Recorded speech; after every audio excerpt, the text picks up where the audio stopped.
Welcome to another episode of the Crafty Beer channel. Porters versus stouts.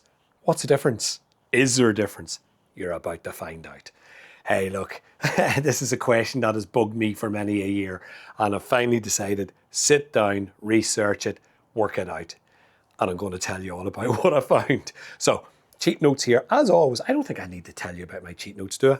Here they are at the back. In behind, the amazing spare no expense whiteboard. He's back, baby, he's back. And he's going to help out with this today. Ignore him for the moment. We're going to start off with history, okay? Now, what did I find? So look, history. Porters were started in 1700s, London, England. And it was drunk by the porters down there. So that's where the name came from. The porters drank it, they called it porter. That's the stuff. Stouts came along. Where did stouts come from? So stouts essentially meant stronger. And so basically a stout was a stronger porter. That was it. Thanks for coming. Great video. Talk to you next time. I'm only joking. Not quite as simple as that. So over time then, essentially they started to develop their own style. So you stuck with the porter, but now you have stout in there as well. The easiest way to describe it, I found online, I really like this one. It said like they evolved over time and they're essentially two branches of the same tree. So same style, developed in its own direction. That didn't satisfy me. I get it. They come from the same background, but is there a difference? Okay, so I've charged off and look, thank God I'm sober for this. And you can see all the cans and all. I'm going to have a beer, but I had to stay sober for the first bit because I'm going to read this out to you. If you're a home brewer, you'll have heard of this, but this is the industry sort of standards. The Beer Judge Certification Program, the BJCP. Now, essentially what they do is they develop the guidelines around what is a style of beer. So if you're brewing a beer essentially, or if you're selling a beer and you're going to put a name on it, an XPA, a stout, a lager, it has to fit within guidelines of what that beer is, what that style is. If it doesn't fit in there, then it can't be called that style. That's essentially what they do, right? So I thought, what better place to go? What is their definition? Well, there are no strict guidelines defining where porters end and where stouts start. Brilliant. Thanks very much. So basically they're saying, yeah, they're essentially the same. What I did find was, and this is something that I found online with a little bit of research, and again, this probably delves a little bit into home brewing more so than just drinking a beer, where it says that a porter uses malted barley, and the stout would generally lean towards an unmalted roasted barley. So you probably are going to get more of a roasty, toasty sort of flavour and aroma of a stout versus a more chocolatey, smoother. And it should be smoother, like there would be more of a coffee bite off the stout and more of a chocolatey sort of aroma and flavour of the porter. I have to put in the caveat of that. That's like they do overlap. So while that would essentially describe the difference, it doesn't guarantee you that when you lift up a porter versus a stout that you're not going to get one of the other in there. So anyway, I thought this is getting too complicated. Very soon I'm going to crack a beer open and show you. But I thought I'd put down some of the styles here. Look, I'm not going to move the board because I did spare expense on it and it could fall apart at any stage. So you see here I've put down porters, and we've got the English, American, Baltic and Robust. There are essentially what they call the different styles of porter. You've got a few more at the stouts. I'm thinking they've got more there because it's a newer style and people are more sort of open to coming up with different versions of it, as you can see. So you've got the dry Irish, that's your Guinness. Sweet oatmeal with that terrible writing in the corner, that does say oatmeal. Tropical, foreign extra, and I've seen that in Guinness. I really haven't seen it in anything else, but if you have, chuck it in there. And I think that just means stronger. American, Imperial, stronger, and milk. Has lactose in there, not good for Dean. So that's, look, I'm not saying that's every style exhausted within them, but that's pretty much all of the categories that they recognise. Now, when they're judging beers, when they're, I suppose, again, on the homebrew thing, they classify it under 2 categories.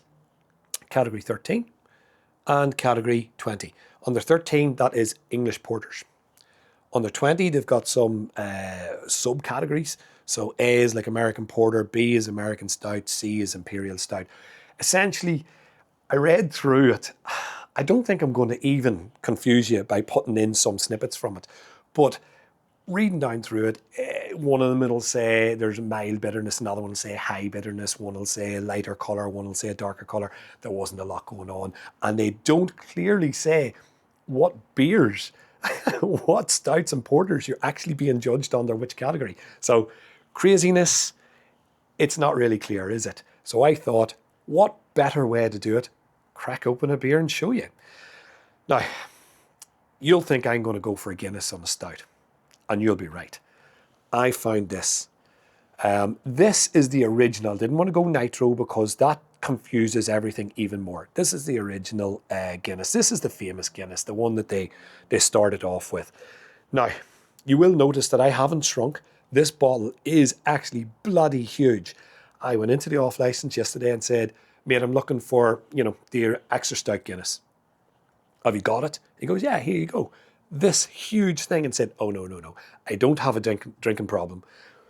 Not officially anyway. I just need a normal size bottle. I'm doing something with it. And he goes, nah, that's all we got. So, hey, good on you, Australia. When you're drinking, you drink big. Anyway, I'm stuck with it. Once I crack this boy, I'm going to have to finish it. I'm not going to finish it on camera for you, though. But we are going to crack it open. And, oh, he's back. The bottle opener is back. Right, get that off. Oh, beautiful aroma. I will say, and I'm going to actually switch these glasses because the Guinness should go in this one. And I know they're both Guinness glasses, but you know what I mean. Oh, do you know what? Old school, old style. No, sticking with it. All right, we'll pour it in. Look at that. Oh, yes. Now, I will tell you that the aromas coming out of this here is just fantastic. It's beautiful. Beautiful. Pours beautifully. Oh, calm down. We'll put them back over here.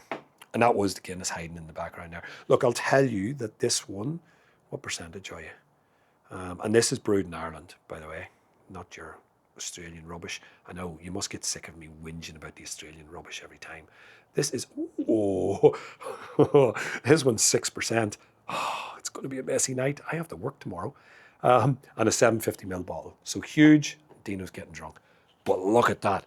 Now, as you can see, that's very different looking to what you probably are used to with a Guinness, where you would have the nitro pour and it would be very smooth, a creamy head on it and a light sort of white head on it, whereas this here's a brownish head on it. Oh, it smells fantastic. I only discovered it this year. And so my first drink of it was like less than 6 months ago. It's beautiful. It's actually better than the Nitro Guinness. I'm just saying, spoiler alert. So if you do find it, get onto it. Now, my comparison beer, so you've seen it. There you go. If I hold it up to the lights, and I've got a few going around, there is a sort of a reddish tinge of that. So not jet black, but a bit of a reddish tinge. But, very dark. Nice, dark brown, or light brown, whatever way you want to say. Foamy head on there. Looks great. And the head's retaining beautifully. Got a nice surprise for you here. Hidden behind everything is my keg. So I've brewed a porter. It's fantastic. I've decided instead of cracking one of these open, I'm just going to do that. So let's get the wee picnic tap out. I'm going to give her a wee pour and just watch how she goes. I'll probably make a complete balls of this, but we'll pour. And we'll see how that head goes. Give her a wee bit more. There you go. Shake. Look at that. Dino knows a professional with this thing. So this is my homebrew porter. If you want to know more about it, I can go into it. But essentially, I've put it in I'll put a picture up. It's in a pressurized keg. So basically, when I put it into the keg, close it, and it ferments in there, then it goes into the fridge and it pours from there. And it's got like a floating sort of tube in there that keeps all the sediment out of it. Fantastic. It's the best way for a lazy man to brew. And that's what I do. Anyway, enough gibber. There you go. That is mine, as you can see. And I'm going to compare them both in a second, because I'm telling you, is there a difference? You tell me. Is there a difference in there? Look at the heads. I would say that my head looks a bit, my homebrew, I mean, looks a bit better. My head doesn't look good. There's no hair on it at all. The homebrew looks better because that is poured like as a tap beer versus this is a bottled beer. But, oh, it's beautiful. I love it. That's fantastic. Yeah, there's a slight chocolatey aroma of it. Yeah, perfect. All right, let's get on to this one before my head disappears. My aroma's gone a little bit, but let's get into it.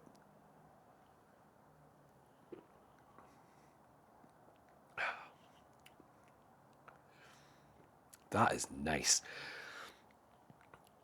It is worth, I've got so many ideas for videos. I'll be doing videos for about 20 years with all the ideas that I have, but a comparison between the Nitro and this would be worth doing. I'll give you a spoiler alert now. I would say it will come down to whether you like the creamy smoothness of the Nitro or the more flavoursome traditional style of this one, because this is fantastic. Too strong though, 6%. The Nitro's 4.2, I think.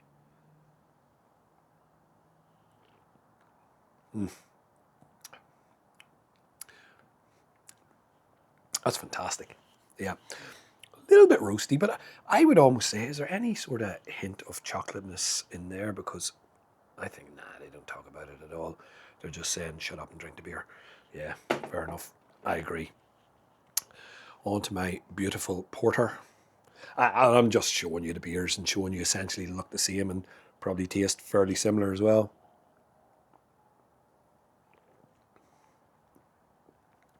Oh, it's way better. It's so good. I will say that's much smoother. Again, is that because it came out of a keg and poured from a tap? Probably. This is a little bit harsher, harsher in the carbonation, and maybe a little bit harsher in the flavour as well.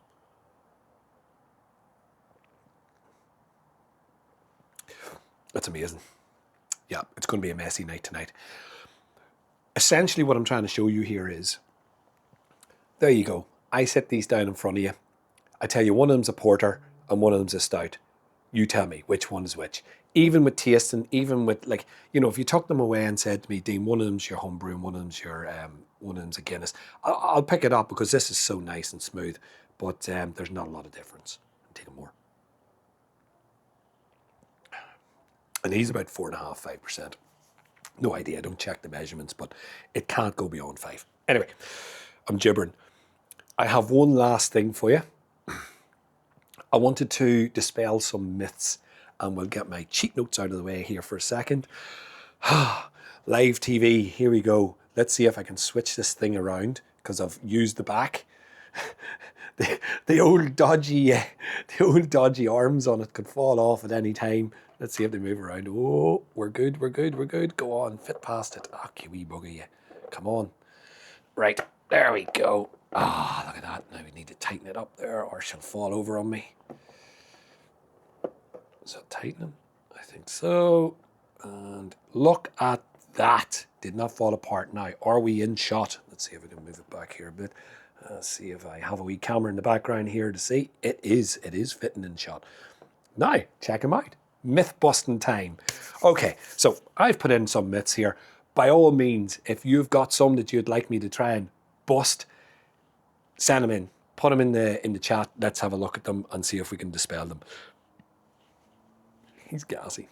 Okay, we'll have a wee drink of it. Excuse me. Okay, myth number 1. Hopefully this matches with what I've written. What have I written? Stout is darker than the porter. You tell me. I'll hold it up to the light. There's no difference. Actually, if you told me those were both, just by looking at them, if you told me they were both the same beer, I'd say, yeah, they are.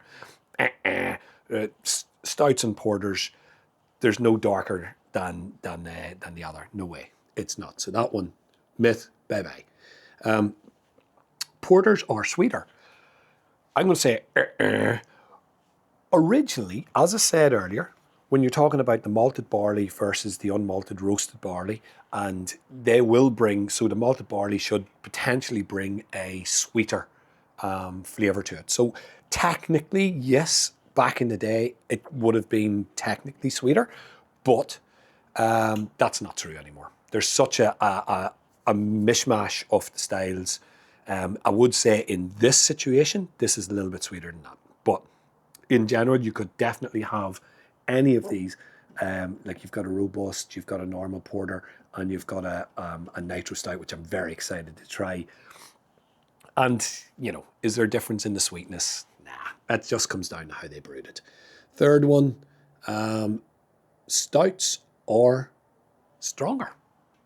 Again, I'm going to say ding for initially. Yes, it was stronger. That's what it was. They brought out it and they made it stronger, but that was in the 1700s. In these days, no chance. Nah. And I've got an example because I nearly fell off my chair. Well, this bugger caught me out as well, right? So there's a 6% stout. See this wee boy at the end? This is my brother. My brother brought me a whole stash up from Victoria, and I'll probably do a review, especially on this one. Now, this one is a Polish. I've drank the lager, one of their lagers, and they love their strong beers over there. So this one is their porter. I was like, oh yeah, cool. I've tried that before. I don't know if you can see. I'll put a picture of the label up. 9.5%. There's your porter. There's your stout. There's a big difference. And this stout, where do you sit? You are on, I'm so excited to try this one. It'll be good. 5%. So yeah, not anymore. No way. Gone. And the last one I chucked in is that Guinness Defined Stout. I would say, and I'm going to put myself in this as well, going back years and years ago, I would say my theory on it was very simple. Stout was the Guinness with the nitro, so creamy, no real carbonation. That's what a stout was. And a porter was everything that had carbonation. Simple as that. That was it. That was my theory donkeys years ago. I didn't really care. That's what I drank. I'm taking a wee drink again. Oh, this beautiful one here. But definitely not. There's no way that Guinness defines the style. People are confused by the nitro. That is a choice. They chose to move on from doing it this way to doing it that way. It was a differentiation. People love it. I love it. Everyone loves Guinness like that there. But it's nothing to do with the style. It was just a pure choice of theirs to do that. They're just brilliant at marketing. They rule the world, and they've convinced people that Guinness is stout. Well, I hope that I've helped you with that tonight to prove that it is not. And there's really not much of a difference between them all. So let's recap. What is the difference? Slight differences, lots of overlapping. Just enjoy the beers, I think. All I can say is I got to crack out some lovely porters in a 12-degree night here in Sydney. Like, I've got an extra t-shirt on and my hands are a wee bit nippy, but these beers will warm me up. So let's leave it at that. I hope you enjoyed the video. I hope if I didn't educate, I at least entertained. If you've got any comments, if you've read something better than I have and you think you've got the definition, chuck it in the comments below. Let's have a chat. I'd love to hear it because honestly, I got a little bit confused with it all and I thought, you know what, there is differences, but there's not a lot and they can overlap. So really, if the industry experts can't really define it, I'm not going to try. I'm just going to enjoy the beers and appreciate what they are. Anyway, we'll leave it there. I'm going to do a sláinte. I'm not going to scull these, by the way, but I will do a sláinte with the Guinness. And a slightly less confused slán. Oh, and before I go away, like and subscribe. Bye-bye.